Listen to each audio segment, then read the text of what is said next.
ఊరు మారితే తినే ఫుడ్ మారుతుంది కావచ్చు, పడుకునే బెడ్ మారుతుంది కావచ్చు, ఒంట్లో ఉన్న బ్లడ్ మారదా? బ్లడ్ బోల్. Thank you. సో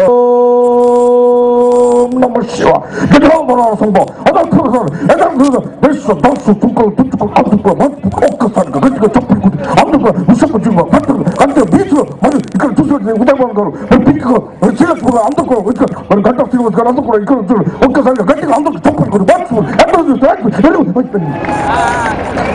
ఈ విధంగా సుబ్బరామరెడ్డి గారు వాయిస్ తీసుకొని సరదాగా చెప్పుకోవచ్చు. అదే విధంగా చూసినట్టయితే ఇంకో కొంతమంది లీడర్స్ ఉన్నారండి. వాళ్ళని మనం వాయిస్ విన్నట్టయితే ఎలా ఉంటుంది? సపోజ్ ఎగ్జాంపుల్ కి ఎం సత్యనారాయణ గారు అని ఉన్నారు. ఆయన ఎక్కువగా చేసేవాడిని ఆ మధ్య.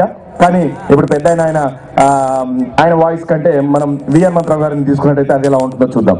ఎం సత్యనారాయణ గారు అయితే ఏం చేస్తున్నారు, ఏంది అన్న అయితే అన్ని చేసుకుంటారా? ఇక అన్ని చేసుకుంటే ముట్టేది కాదు. అన్ని అయితే ఉంటే చేస్తున్నారు. అది ఇప్పుడు కాదు, ఇప్పుడు కాదు, అల్లకాల కాలం నుంచి పార్టీ సేవ చేసుకుంటూ వస్తున్నా.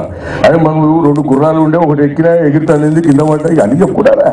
అన్ని చెప్పుకుంటే కాదు. అన్ని అయితే ఉంటే చంద్రబాబు తీసుకొచ్చి నేనే, రాజశేఖర్ తీసుకొచ్చి నేనే, సోనియా గాంధీ తీసుకొచ్చి నేనే, ఇందిరాగాంధీ తీసుకొచ్చి నేనే, గాంధీ తాతను తీసుకొచ్చి నేనే, సుభాష్ చంద్రబోస్ తీసుకొచ్చి నేనే, సర్దార్ వల్లభాయ్ పటేల్ తీసుకొచ్చి ఎక్కడికి సార్ పార్టీలకు కాదేమో ఇంటికి భోజనానికి.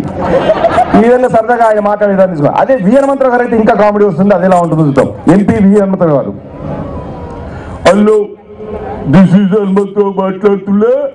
ఈరోజు మరి విశాఖ ఉత్సవాలకు అందరు కూడా ఇంత జనాలు వచ్చినారంటే చాలా సంతోషంగా ఉన్నదని చెప్పుకుంటున్నా. కేల్కతం దుకాన్ బంద్. సార్ బాగా చెప్పారు సార్. సార్ మీ పుట్టినరోజు ఎప్పుడు సార్? అరే జూన్ 16 తమ్మి. ఎప్పుడు సార్? జూన్ 16. ఏ ఇయర్ సార్? ఎవ్రీ ఇయర్ రా పిచ్చోడా.